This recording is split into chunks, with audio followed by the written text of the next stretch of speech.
ಜ್ಞಾನಪೂರ್ಣ ಜಗಜ್ಯೋತಿ ನಿರ್ಮಲವಾದ ಮನವೇ ಕರ್ಪೂರದಾರತಿ.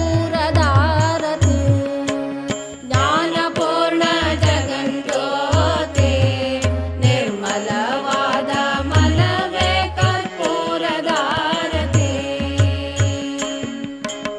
ಅನುದಿನ ಗುರುವಿನೊಳನು ಗೂಡಿ ಭಕ್ತಿಯಲಿ, ಅನುದಿನ ಗುರುವಿನೊಳನು ಗೂಡಿ ಭಕ್ತಿಯಲಿ, ಜನನ ಮರಣ ರಹಿತ ಜಂಗಮಕ್ಕೆ ಬೆಳಗಿರಿ. ಜ್ಞಾನಪೂರ್ಣ ಜಗಜ್ಯೋತಿ ನಿರ್ಮಲವಾದ ಮನವೇ ಕರ್ಪೂರದಾರತಿ.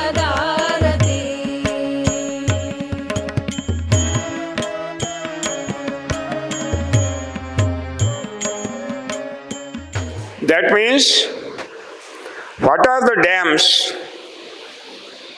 are existing in Karnataka state?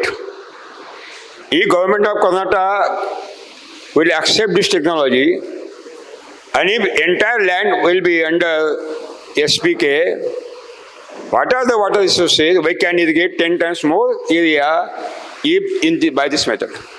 ಸ್ನೇಹಿತರೆ, ಈ ಸುಭಾಷ್ ಪಾಳೇಕರ್ ಕೃಷಿ ತತ್ವವನ್ನು ಸಂಪೂರ್ಣವಾಗಿ ನಾವು ಬೆಳೆಯೋಕ್ಕೆ ಉಪಯೋಗಿಸ್ಕೊಂಡ್ರೆ, ನಿಮ್ಮ ಕರ್ನಾಟಕ ಸರ್ಕಾರ ಇದನ್ನು ಪೂರ್ಣ ಒಪ್ಪಿ ಇದನ್ನು ಅಳವಡಿಸೋದಕ್ಕೆ ಒಪ್ಪಿತು ಅಂತ ಅಂದರೆ, ನಿಮ್ಮ ಅಂದರೆ ಗುರುಜಿ ಹೇಳ್ತಾ ಇರೋದು, ನಿಮ್ಮ ಏನು ಅಣೆಕಟ್ಟುಗಳಲ್ಲಿ ಇರೋವಂಥ ನೀರು, ಕೆರೆಗಳಲ್ಲಿರೋಂಥ ನೀರು ನಾವೇನು ಬೆಳೆಯೋದಕ್ಕೆ ಉಪಯೋಗಿಸ್ಕೊತೀವೋ, ನೀರಾವರಿಗೆ ಉಪಯೋಗಿಸ್ಕೊತೀವೋ, ಅದರಿಂದ ಇನ್ನು 10 ಪಟ್ಟು ಹೆಚ್ಚು ಭೂಮಿಯನ್ನು ನಾವು ನೀರಾವರಿ ಬೆಳೆಯೋದಕ್ಕೆ ಪ್ರದೇಶಗಳನ್ನ ಉಪಯೋಗಿಸ್ಕೋಬೋದು.